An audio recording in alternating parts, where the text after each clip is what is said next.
One day, King Krishnadev Rai announced a grand reward for anyone who could spend an entire night standing in the freezing cold river. Many people hesitated, fearing they would not survive the icy waters. However, a poor Brahman, struggling to feed his family, accepted the challenge.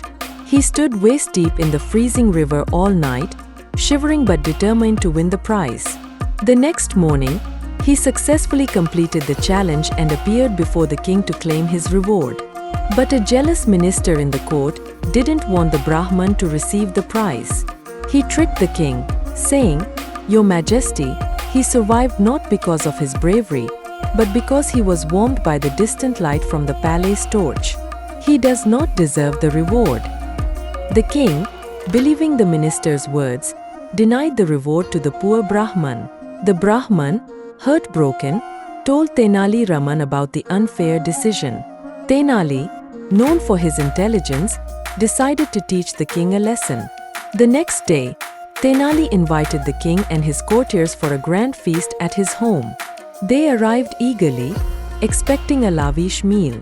But hours passed, and no food was served. Finally, the hungry king demanded an explanation. Tenali pointed to a pot hanging high above a small lamp flame and said, "Your Majesty, the food is cooking."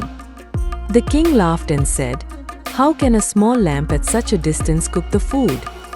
Tenali smiled and replied, "Your Majesty, if a torch from the palace can warm a man standing in the freezing river, then surely this lamp can cook the food."